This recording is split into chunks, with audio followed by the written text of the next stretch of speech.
Hello everybody and welcome to my channel. My name is David, this is David K Reacts, and here on this channel I ramble, with articulation I hope, about a variety of different musical, video and audio elements of the videos that I watch. And today we are back with Home Free. Feels like I've just watched them because I did the two Voice Play Hacker Top 10s that had Home Free members in them. And so I feel like they were destined to come back this week. But they were coming back this week anyway, because I wanted to check out their latest, which is their cover of the late great Gordon Lightfoot's The Wreck of the Edmund Fitzgerald. This has been recommended to me in about 5 different places, but I also wanted to watch it anyway because it's just such a good song. And it's absolutely beautiful, and I believe Lightfoot considered it to be his greatest work. For those who don't know the history of this song, the Edmund Fitzgerald, the SS Edmund Fitzgerald, was a cargo ship that set sail in November the 9th, 1975. In the evening. It set sail with the SS Arthur M. Anderson shortly behind it. It was sailing across Lake Superior and a dreadful storm came up. They weathered it for as long as they could. They believed they were in a relatively good position, and the Arthur M. Anderson was checking in with them. They have a very famous last transmission where the captain said, "We are holding our own." And that was the last that was ever heard of the ship. The storm continued until the early hours of November the 10th. The Arthur M. Anderson made it to port. The Edmund Fitzgerald did not. It sank with all 29 souls on board. The Arthur M. Anderson was actually sent out to look for it very reluctantly some point later, which would indicate the severity of the storm that they were dealing with. But nothing was found at the time, and eventually the wreck was found in 2 pieces at the bottom of Lake Superior. It's actually a bit of a mystery what happened, and I by no means have any insight to that by any stretch of the imagination, although I will say what seems to me the most sort of logical of all the explanations I've seen was that it was overloaded to begin with, and the front and the swells were high enough and frequent enough that the front and the back of the ship found themselves on 2 different waves, which meant that the center mass was unsupported, and the weight that was within the cargo combined with the lack of support cracked the ship in 2. I don't know if that's true, but there's as I say, there's several possibilities, but that's the one that sort of resonates the most as being logical to me. Whatever it is, it was a tragedy, and a lot of nautical safety, as is the case with lost ships, lost aeroplanes, things like that, train crashes, things like this happen, and it's an absolute tragedy, the one silver lining of which is that a lot of things improve as a result, and several nautical safety measures were put into place as a result of this sinking, and there's a lot of safety that's around these days that is sadly built on the sacrifice of those men. But anyway, all that to say, that's the brief story. There's a lot more to it, and I encourage you to look into it if you are interested. Gordon Lightfoot wrote this in December, just a month and the following month after the sinking, and it was released in August of 1976. It got to #1 on the Canadian charts. Gordon Lightfoot, incidentally, was from Orillia, which is about an hour and a half's drive north of where I am. So native Canadian, did very, very well here, and has become one of his greatest pieces. As I say, he considered it as such, and I'm glad that the legacy of the music would sort of hold that up as being the case, because it's quite magnificent. And I'm really excited to see what Home Free does with it, because this seems like a song that would be right up their street. So yeah, I'm very excited. With that introduction done, I will just say welcome back to my channel. Welcome if this is your first time here. If it is, the way this works, I'm going to watch the video through from beginning to end, commenting and emoting over the top of it. I will then go back and watch it a second time, this time pausing, interrupting, and offering what commentary and analysis I feel I can, based on what I've just seen and heard and the foreknowledge of having seen the video one time before. Please do like the video, please hit the subscribe button and the notification bell. Wow, I'm tripping over my own tongue today. And if you'd care to support the channel, you can do so at buymeacoffee.com/DavidKReacts, at patreon.com/DavidKReacts, or by leaving a super thanks here on YouTube. And any of those would be very gratefully appreciated if you should choose to do them. And that's about it. So without any further delay, let's bring up the video and check out Home Free singing The Wreck of the Edmund Fitzgerald. Sorry, pardon the cut. Had a momentary glitch there where my computer decided that it was just going to crash the browser that I was using. So not sure what happened, but I'm back up and running. So here we go.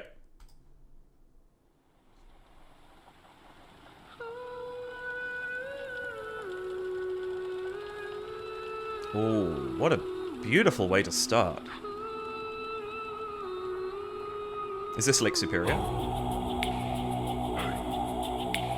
The legend lives on from the Chippewa on down of the big lake they call Gitchigumi.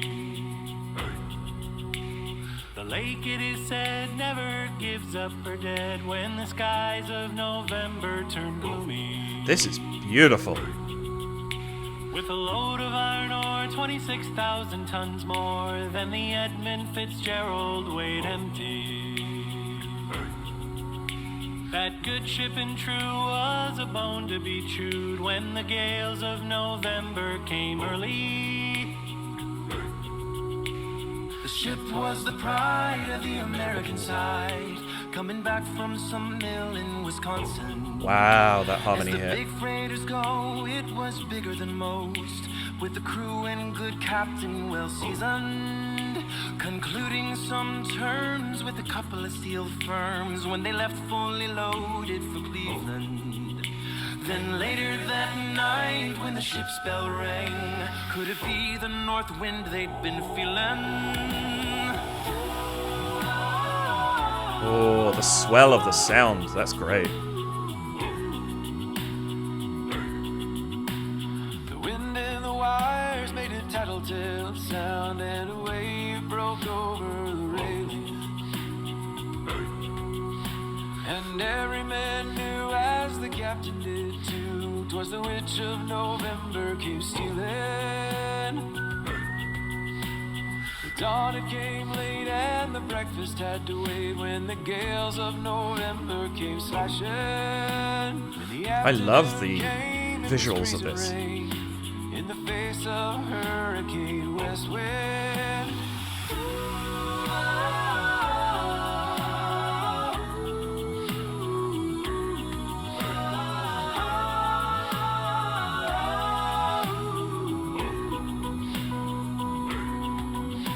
When supper time came, the old cook came on deck saying, "Fellas, it's too rough to feed ya." At 7 p.m. a main hatchway caved in. He said, "Fellas, it's been good to know ya." I'm struggling to talk over this because it's just so good. He had water coming in, and the good ship and crew was in peril. Then later that night, when his lights went out of sight, came the wreck of the Edmund Fitzgerald.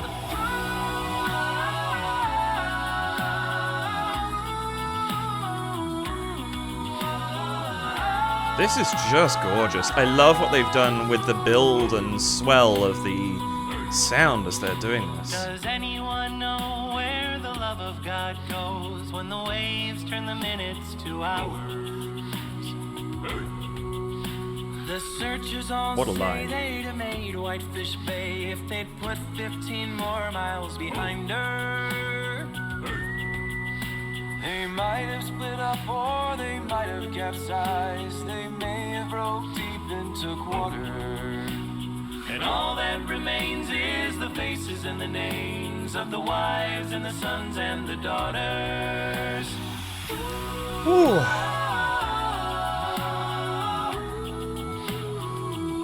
Man, they're doing this justice.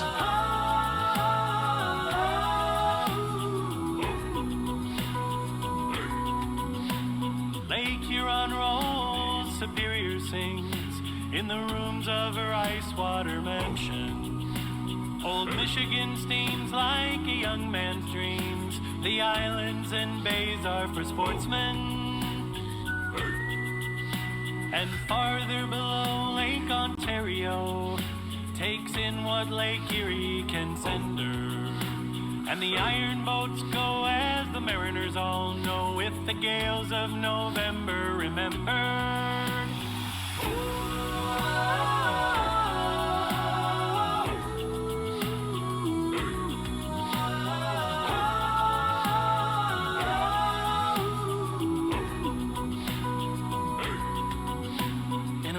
This is just fantastic.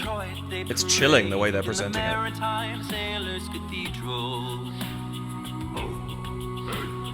church bell chimes till it rang 29 times for each man on the Edmund Fitzgerald. The legend lives on from the Chippewa and down of the big lake they called Itchigumi. Superior, they said, never gives up her dead when the gales of November come early.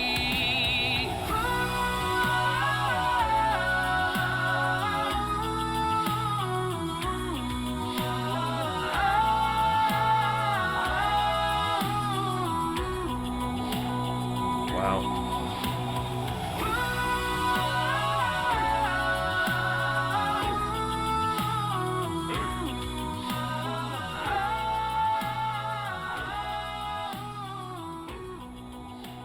And the fade out, same as the original. Oh my goodness.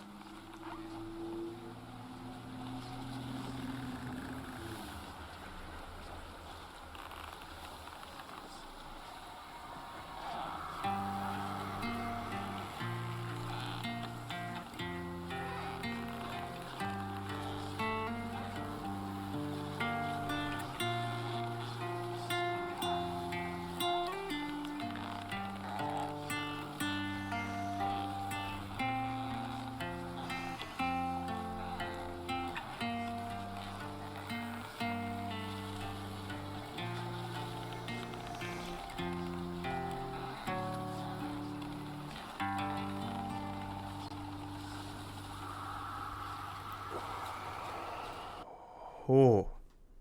Sorry, I stopped that a couple of seconds early. Yeah, just the fade out. Wow.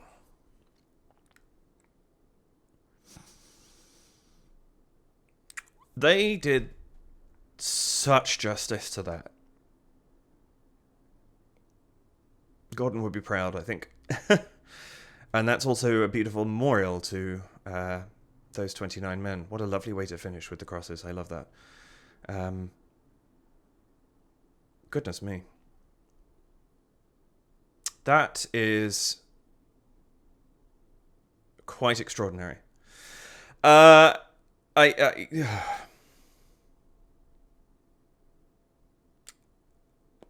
need a minute. Okay, I'm back. That one just... I was fine during it, and that hit me like a truck at the end. That was remarkable. I think they did such a great job. We're going to go back and look at that. But I do want to say, before I start that, I just think that the way that they blended, they used just enough visual. They didn't try and go overboard, which I think would have been, no pun intended, I think would have been easy. To kind of make it to almost you could have sensationalized that more than they did. And I love the choice that they showed the challenges that were being faced in the moment, potentially, like this difficulty of navigating inside a ship that is being tossed around by the waves. They did say in one of their transmissions that they were listing, which in nautical terms means leaning over to one side. Which in and of itself must make it extremely difficult to get around. But when you're swelling up and down, being thrown from side to side potentially, that's all that I can't imagine what it must be like to have to kind of try to travel through a vessel that's undergoing that, let alone at night, let alone when you're not expecting it. And that idea of being at the mercy of nature. Nature is a terrifying thing sometimes. I think they did a really good job of that, both musically and visually. So let's go back, let's check this out from the top and see what's what. Interesting, so I just did some Googling, and they filmed this in Duluth, Minnesota, which is right across a river from Superior, Wisconsin, which is where the Edmund Fitzgerald set sail from that night, which I think is lovely. So that is essentially that it's almost could be a conjoined port running across the river. So it's essentially filmed where the Edmund Fitzgerald set sail from. And I had a quick glance as well. The crosses that they showed at the end, I don't know if they do this in Duluth or in Superior, but at Whitefish Point, Wisconsin, which is the closest sort of spur of US land to where the Edmund Fitzgerald sank, they do actually occasionally put up 29 driftwood crosses. So that's a real thing that happens, which I think is lovely that they showed that.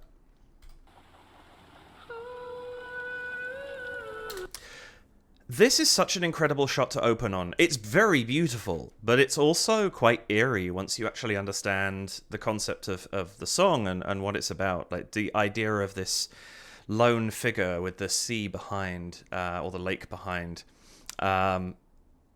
It's a very powerful first image, and then to have this very pure sailing note that Bastien's singing here. Incidentally, my thanks to everybody who corrected my pronunciation from the last video I did with Home Free. I know one person with the first name Bastien and one person with the surname Bastien, which was hence my pronunciation. But Bastien, thank you very much.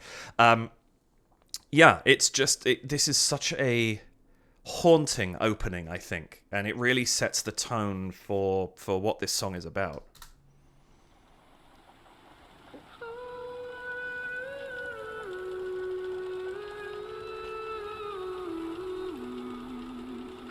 And there's this beautiful reverb on it, so it hangs in the air. Even when he's taking that breath, the tone continues, which is gorgeous. And just this simple rendition of the melody. Very, very, very powerful.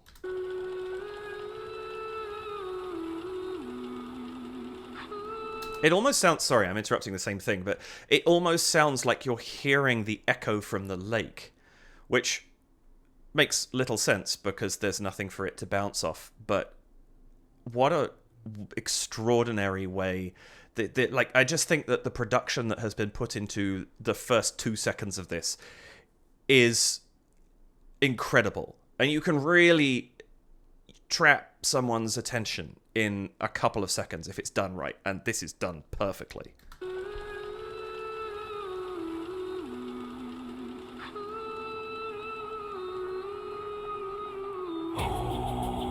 Oh, and that punch with that entry deep. We've got this very, very high, and then comes in this deep sound that just hits, and you immediately get the little bit of percussion. The snap is really powerful, and I love what they've done here with the name Edmund Fitzgerald on the ship and the text, the wreck of the, being separate. It personalizes that. The fact that it's even smaller. They could have made the text the same size, so the wreck of those the same size as the words Edmund Fitzgerald, but they didn't. And I actually think there's something about that it's almost like it's the wreck of this thing. And that is remarkable at drawing our attention to what this is all about. Really, really good.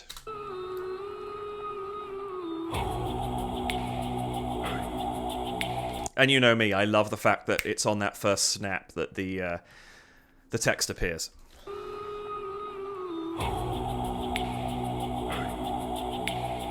Legend lives on from the Chippewa. That transition too. Yeah. Coming in from Tim. Maybe Chance as well. I don't know. You got a lot of bass happening there, and then for it to just drift away as Rob starts singing, and we still maintain the down there, but it's not the that we had a minute ago. So it leaves the weight of that behind, and keeps it in reserve to come back in for when the storm is going to hit, which I think is absolutely remarkable. The legend lives on from the Chippewa and down of the big lake they call Gitchigumi. And this is so nice that you get a minute of Rob singing. Everyone else is just doing backing with just hey, all this kind of stuff. The percussion from Rupp. We're getting the focus has been on the person who is singing the lyrics, and then we cut straight away to scenes of calm everyday life. And I think that setting it up so early on in this is really great, because it means that there's a lot of build in the action that's going to happen on the screen as well. Lake they call Gitchigumi. The lake, it is said, never gives up her dead when the skies of November turn gloomy. With a load of iron ore, 26,000 tons more than the Edmund Fitzgerald weighed empty. And I do enjoy the way that this backing has been created. You've sort of got this nautical feel. I love it's the fact that Hoist the Colours came up in the corner as the sort of recommended song to watch was seemed appropriate. But I love that you've got this kind of hey in the background. It's that kind of nautical. It's inserting a tiny bit of sort of shanty musical culture into this. This is not one. This is a folk song, very much so. But I like the fact that they've just included that just a little bit, and it gives it this sense of a familiarity. Like, you wouldn't have that kind of thing because there aren't sails or oars on this, so you don't need to strike a rhythm as you're doing most of the daily work on this ship. But the fact that we associate those sounds with being at sea to a certain extent, I think that's a really, really smart usage of what they're doing in the harmony. I want to go back and listen to that a little more as well. With a load of iron ore, 26,000 tons more than the Edmund Fitzgerald weighed empty. That good ship and true was a bone to be chewed. Oh, actually, now that I'm listening, I want to go back slightly further. I love what they're doing here. The lake, it is said, never gives up her dead when the skies of November turn gloomy. There's this lovely sort of sailing line that's just at the top of that's in the background. It's just there with chords shifting underneath. It's not very present, but what I love is that it just is this constant support, and it's about to get added to with the line that just caught my ear too. With a load of iron ore, 26,000 tons more than the Edmund Fitzgerald. Yeah, the way they're changing here. Of iron ore, 26,000 tons more than the Edmund Fitzgerald weighed empty. That good ship and true. Yeah, that little sailing sort of, it's this lovely it's sort of, it's like the dip and fall of a wave, but very gentle at this point. It's not going, you know, we're not in the storm, and so it's just this lovely swell that's just kind of moving around as the chords shift beneath the melody, but it's doing it in a way that is very evocative, and I think I really appreciate the care that has been put into the mixing of this, as well as the performance, because the balance of where it sits in the arrangement, it's not in the way, it's just there, and if you think about life on a ship, if you work on a ship day in, day out, you're not really going to feel that swell anymore, like the gentle swell that's just there because you're on a ship on the water. And so it's almost like it's just in the background as this thing you're constantly aware of, but not really sort of pulling to the forefront at any given moment. And I really like that that's how they've chosen to arrange this. That's absolutely beautiful. That good ship and true was a bone to be chewed when the gales of November came early. The ship was the pride of the American side, coming back from some... That line, to have full harmony come in, the ship was the pride. That, having that line, I think is so key. Because I think that there's so many important lines in this song, I think, that really tell the story of what's going on. But to have that moment of full-on recognition of the pride that was had in this, the fact that this was a larger ship than usual, the fact that it was something that did this was its, you know, its daily trawl that it did. I think that's wonderful, and I think highlighting that in this moment and then immediately dropping away is extremely powerful. Ship was the pride of the American side, coming back from some mill in Wisconsin. As the big freighters go, it was bigger than most, with the crew and good captain well seasoned. And that verse there really serves the purpose of saying, okay, you know, this is a well-acknowledged, well-travelled ship with a seasoned crew on it. One of the other prevailing theories that's going around about it sinking was that the captain at the time was maybe not quite as diligent about some things as previous captains had been. But, you know, question mark on that. Regardless, and I think one thing that has to be set into its place, really, is that because this was written a month after it happened and released less than a year after it happened, they were working on the information they had at the time. So sorry, I got a cat hair in my eye. And so you have this element of the lyrics of this song, because of when Lightfoot wrote it. They didn't know a lot of what we know now. And so he's working with the mystery that would have been very, very much, it's still a mystery now, but my goodness, it would have been more so in 1976.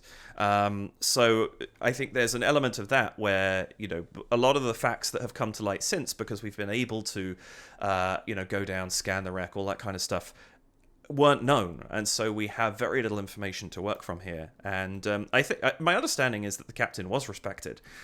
He maybe wasn't 100% as diligent, although reading into it, I don't know whether that would have been enough to be any impact on what happened. Again, I'm no authority on this.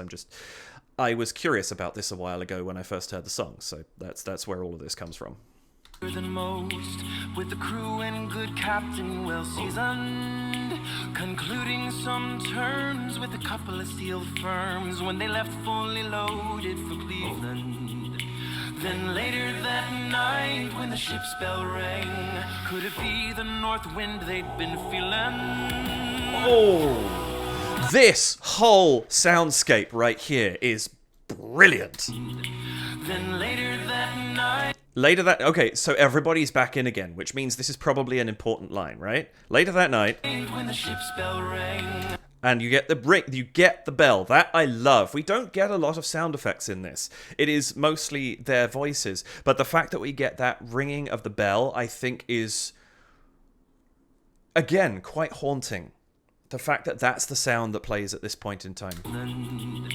Then later that night when the ship's bell rang, could it be the north wind they'd been feeling?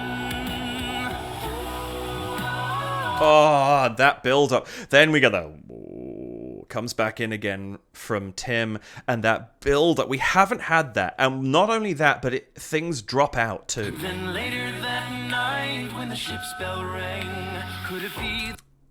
If you think about the da da da da da da da da da da da, that's what we're expecting. But it's da da da da da da da da, and it's suddenly, abruptly at this moment, the rhythm changes, things drop out. The north wind they'd been like for a hot second there, it's only Rob and the ringing of the bell before Tim comes in, and then this swell as the seas pick up. I mean. The sonic structure of this, as it relates to the events that happened, is genius. This is so well done. Night when the ship's bell rang, could it be the north wind they'd been? And even that boom, whatever sound they're actually making at that point in time, that to cut it off. It's that momentary sort of calm before the storm thing, which I think is so effective. And this is very cinematic in terms of how they've written this as well, because you have that boom and the quiet sound for a moment that then leads into this swell, and suddenly everything's moving as the waves hit and the ship begins to rock. And there is a very cinematic feel to that, both in terms of the visuals. We have this moment of the card being placed down as the sounds kind of, it's a very simple act. There's not a lot of motion on the screen, and then suddenly this simple card game is about to get rocked. I think this is brilliant construction. The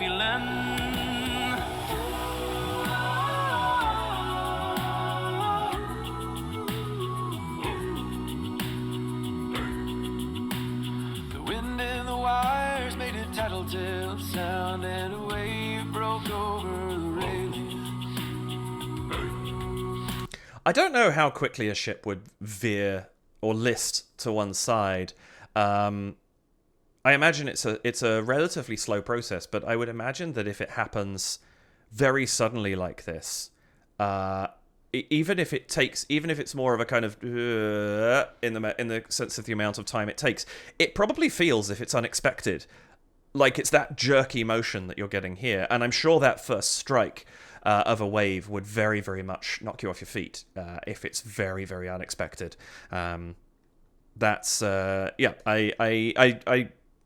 Whatever artistic license is being taken here, it's being presented really well in a way that gives you the vibe of what it must feel like to suddenly be in very different conditions to what you were in a few minutes ago. Wave broke over, wind in the wires made a tattletale sound, and a wave broke over the railing.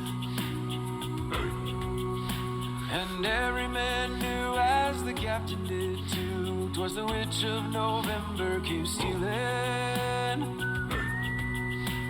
The dawn it came late, and the breakfast had to wait, when the gales of November came slashing. And I mean, I love that we've gone back to this simplicity that they had before, even though we're getting this, and this is the song. The whole song, as Lightfoot has recorded it, it's very simple, and I don't mean that in a bad way. It's all about the storytelling. It's all about the lyrics. It's all about what really happened and how he's relating that to people. And that's what they've done here. You've had that dramatic moment where they had the vocal instrumental. And now it's just back to this pattern that we had before. But somehow, partly because of the visuals, but also I think just because of the lyrics, it's like we've upped the ante a little bit. And it feels there's a greater tension in the song than there was a minute ago. And I really, really like that. I think they've done it. And the fact that they're delivering this, they've kept that logic of the uncomplicated delivery. And I think that's absolutely the right choice for this. Also, I love the use of the whistle, both musically, but also relating to ships as well. There's that sense of these little nautical presences in this song that I think are very, very effective.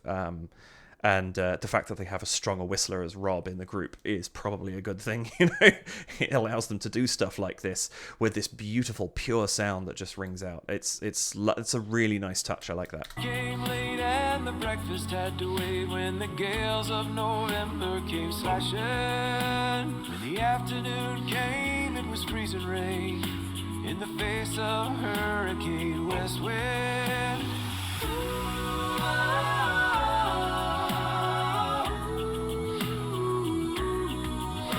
And this is beautiful. We've got these this lovely change in sound that's giving us texture as we're going through this. The vowel sounds they're choosing to sing at any given moment, giving us, again, this ebb and flow, this swell of a tide that's going on. I also love Tim's line here where he's just doing this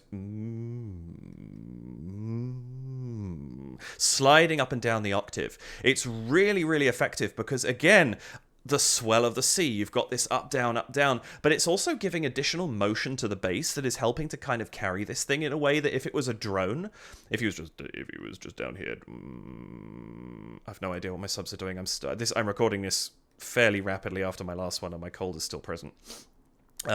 Backing off, but enough to irritate my voice. I like the fact that it's not just a drone. It would be very easy to do so, and to be fair, very effective to do so. But I think the choice to do this works really well with the arrangement that they've got. Also, it kind of almost gives a tone of almost like an alarm as well. We associate alarms with two different tones, and so there's almost a very subtle alarm effect going on too.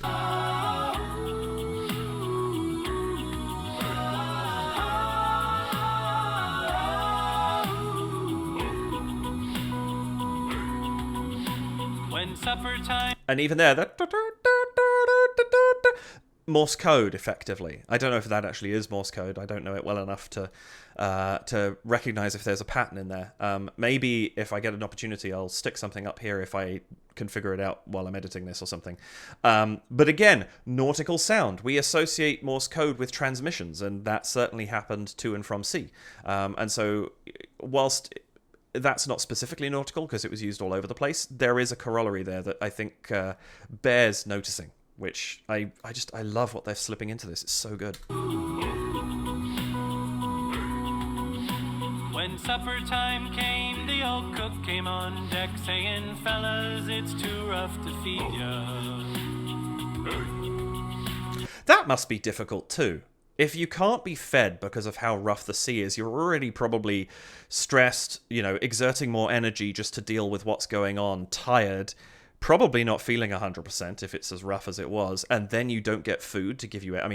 maybe that's a blessing in certain circumstances, but also no energy being added into what you're already dealing with, which must be very, very difficult. It's too rough to feed ya. At 7 p.m. a main hatchway caved in. He said, fellas, it's been good to know ya.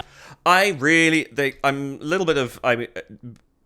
coming onto the singing in a moment, but I love that Rob is 100% suddenly in the scene. We haven't had that. They've been in front of the scene almost all the time, but here, the fact that without turning around, he just moves out of the way of the two sailors running through the ship, it puts him in the scene in a way that it hasn't been before, and I like that. I think, especially for this, where it's sort of, it's this line of, sorry I can't feed you, well, this isn't looking good. It's been good sailing with you all.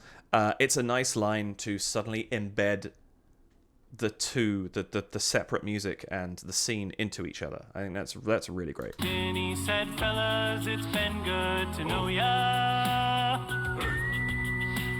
The captain wired in, he had water coming in, and the good ship and crew was in peril.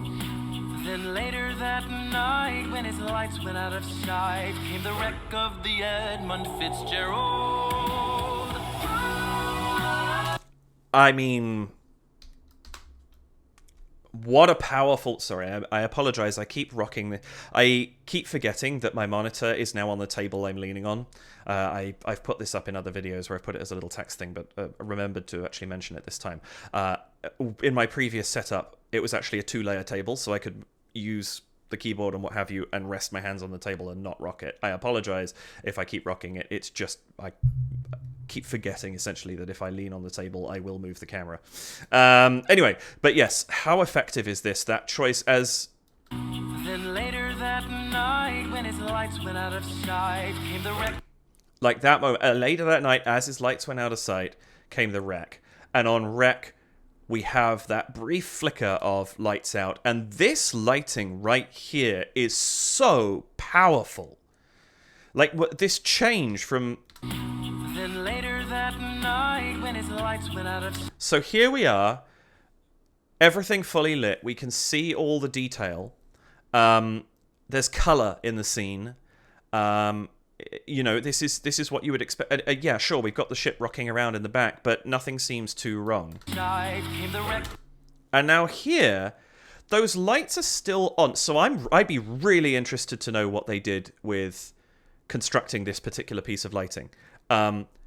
Because there's obviously a huge blue filter. Because those lights on the ship at the back, were they on... Is this being done by camera? Are they in the formula at this point? Or, I'm just trying... if anybody knows how this was filmed, I'd be really interested to know.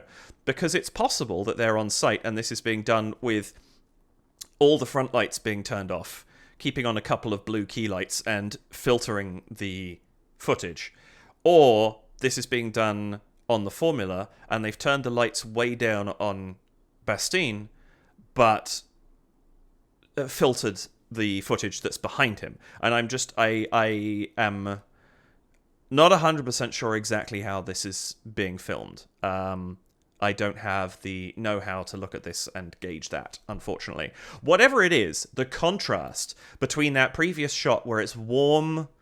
I'm going to go back again just to... Then later that night, when his lights went... Yeah, sure, we've got these cool greens and the whites in the ship, but there's a lot of gold. The actual lights themselves are kind of like they're bright, but they're still an orange. Bastien's skin is a warm tone because of the way that he's being lit right now. And so there's quite a lot of warmth in this image, despite the cold coloring that's there. What's interesting is I think that his jacket actually kind of indicates a little bit of the cold coloring that's coming forward. And then, now all of a sudden, you've got this totally different, almost desaturated tone, but it's also gone very cold. There's no warmth in this image at all.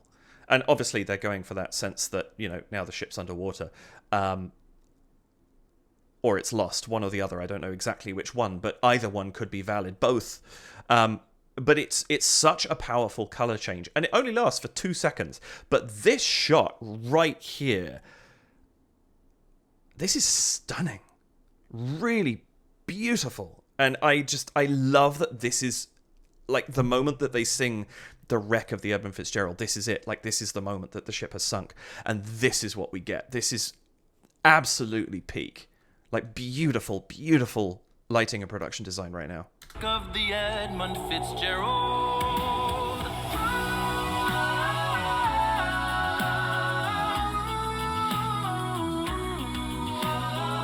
And now you're getting this same instrumental break, but bigger. And there's a lot of power to it right now, and I think that's great. Like, it's really pushing in a way that I think is quite marvelous. It's not too pushed. And I say pushing's really the wrong term. They're not pushing.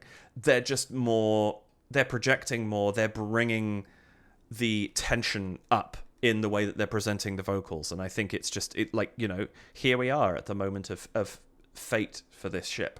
And it's just being done so well.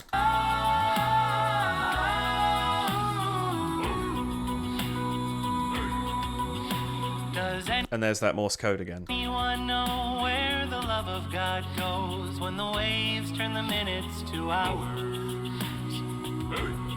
That line right there has haunted me ever since I first heard it. Does anyone know where the love of God goes when the waves turn the minutes to hours? I am thankful that I have no idea what it is like to be stranded in water. But I would imagine that every second is 10 minutes. Or at least it would feel that way. And I'm sure that's true of, you know, there's probably a lot of awful situations where that could be the case. But that thought, that line is terrifying to me. Because I think that's where I'm not afraid of water, and I'm not afraid to sail. I don't have the best sea legs, but it's so evocative. I think that's what's so great about this. Lightfoot is a remarkable storyteller. And for that line to be in this song says so much of what he interpreted of this. And it makes this song infinitely more affecting, I think, to have that image, that thought in your mind while you're hearing it. Does anyone know where the love of God goes when the waves turn the minutes to hours? The searchers all say they'd have made Whitefish Bay if they'd put 15 more miles behind her. They might have split up or they might have capsized. They may have broke deep into quarter. And this is what I'm talking about, where he could only work with the information he had at the time. Obviously, we now know that it's split in two. But I love that it's just, you know, there's this mystery of what happened that makes this such a powerful song. We may know the answer to it, but it doesn't make... There's still mystery to what happened. And I think this is still just as valid. Even though we know the physical answer, the sort of metaphorical answer is still out there in the wind somewhere of the specifics of the incident, and I think that's great. I think it makes that line in the song completely relevant, even though you know, we know the literal nature of it. Figurative, that's the word I was looking for, not metaphorical. They may have broke deep into quarter, and all that remains is the faces and the names of the wives and the sons and the daughters. Again, full harmony for such an important line. All that remains are the people that they left behind. That's such a horrible thought, too. 29 families suddenly rendered -1. That's heartbreaking to think about. As are all of the... Any tragedy like this is so difficult. But, you know, that line, again... This is why this song is so good. It's not just a great piece of folk music. It's also just an immaculate piece of storytelling. Names of the wives and the sons and the daughters. This is... And all that that remains is the faces and the names of the wives and the sons and the daughters. I love that for each of these little cutaways. One, I mean, that shot of them, the 5 of them on the shore is beautiful, but we cut away to these very sort of beautiful, slightly blown out background shots that give that sense of the people who are on this side of the light. You know, whatever you believe about whatever happens after we pass on. That's extremely potent, and I love that. It's great. Is the faces and the names of the wives and the sons and the daughters.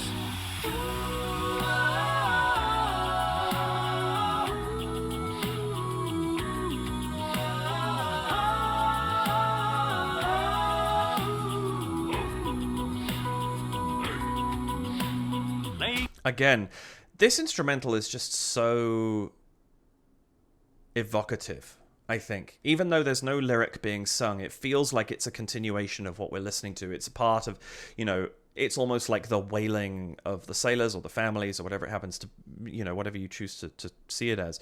But it is a part of the story, and I don't think there's any, you know, and it's in the original, like it's part of the song, but I think the way that they've done it, the way that they've chosen to vocalize it, the way that they've structured these and voiced them, make it very, very powerful for something that is entirely vocals and that is all about this storytelling. I think I really, really like that. Yeah, fantastic stuff. Also, I don't know why it only just occurred to me to ask, is this a... Did they... I know there was another ship, the Reserve, I think it was, which was the same... what's the word? The same class and model as the Edmund Fitzgerald.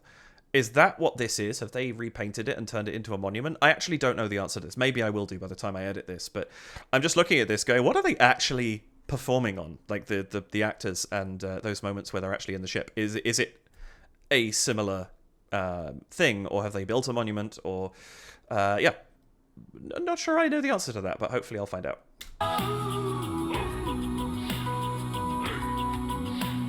Lake Huron rolls, Superior sings in the rooms of her ice water mansion. Old Michigan steams like a young man's dreams. The islands and bays are for sportsmen.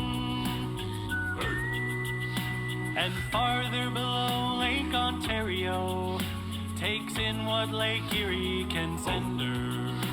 And the iron boats go, as the mariners all know, with the gales of November remembered. I like that sort of running through the Great Lakes. I think that's really, really nice.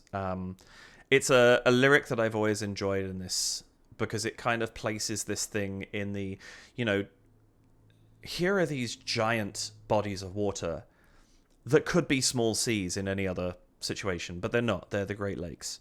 And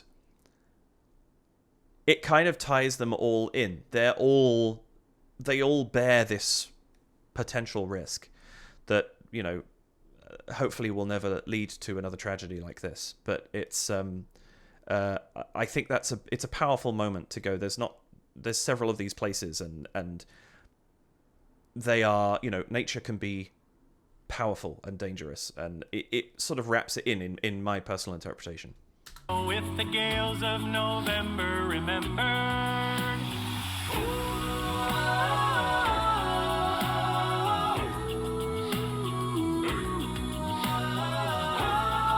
I love that there's that little change there.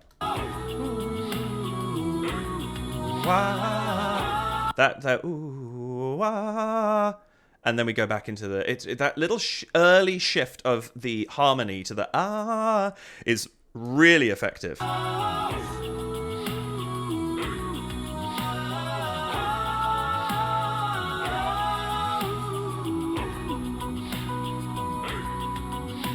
In a musty old hall in Detroit, they parade in the Maritime Sailors Cathedral. Church bell chimes till a ring 29 times. They also did a really good job, just in terms of locationing. The fact that all 5 of them, I think, Parade in the merit. Is that the same tree that's behind Rob? Not sure. I feel like they're all in a fairly close area, but they've chosen 5 distinct and very beautiful backgrounds for these cutaways, which I think is fantastic, because it gives a little bit of additional separation between each of them, but in a way that makes it very clear they're still all in the same space, and I think that's actually a really nice choice. I'm Sailor's Cathedral. Church bell chimes till it rang 29 times for each man on the Edmund Fitzgerald. The legend lives on from the Chippewa and down of the big lake they call Gitchagumi. Superior, they said, never gives up her dead when the gales of November come early. Again, that lovely build over this, you get the legend reiterated from the first verse of the song.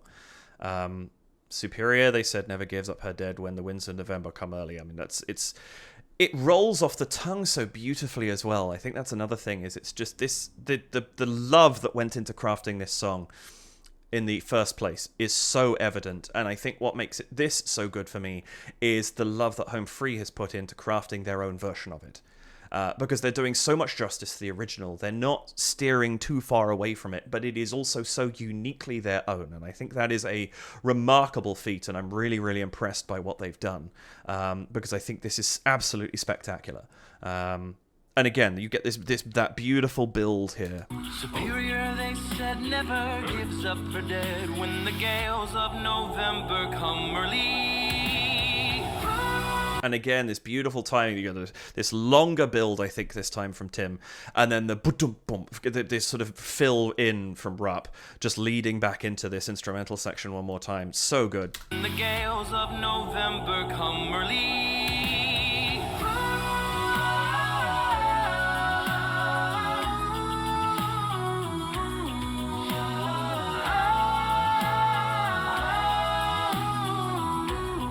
And that is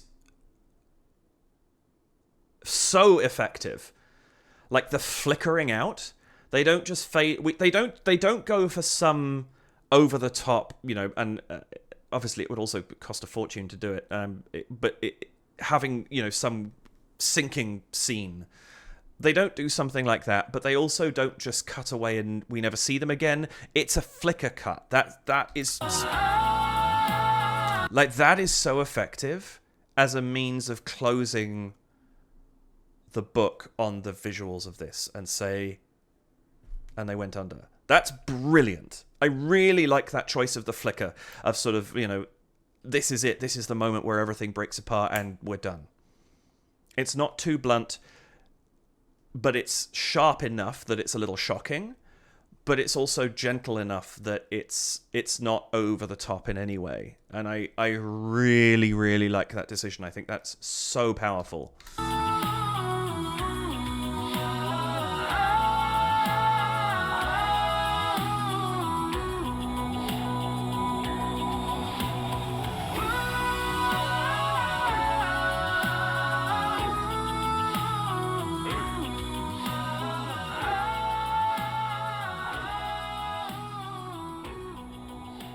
Gorgeous.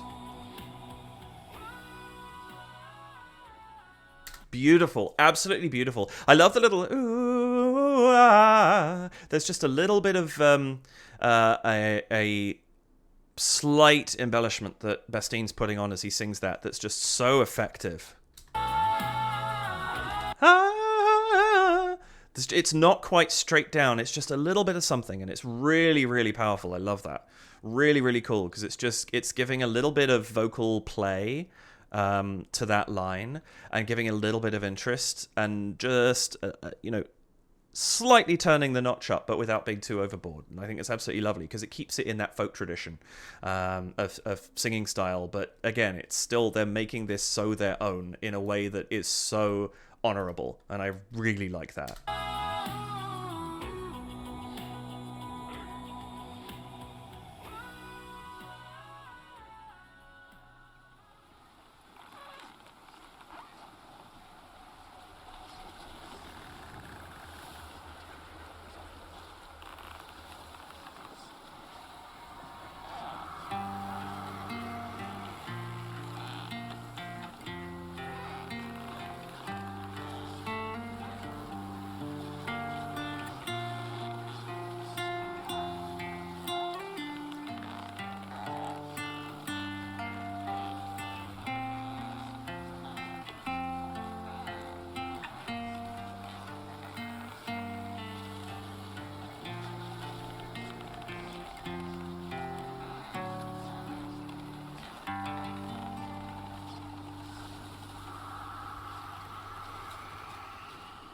What a brilliant bit of footage at the end there. I love that, the use of just moving the way along slowly, giving each cross a moment. The entry of the guitar partway through is so lovely because we get a moment of silence, of just the sound, the sound of the environment, just to focus in on what we're seeing. And then you get that beautiful end to the song, just wrapping it up in such a lovely way. And the choice to go and just go right up close and disappear into the body of the guitar. That's a beautiful final shot. And I think it just goes to show the reverence that they hold for this song and the story that it's based on. I think that's remarkable. I'm starting to tear up again. This is incredible. And I also actually just want to very end of this.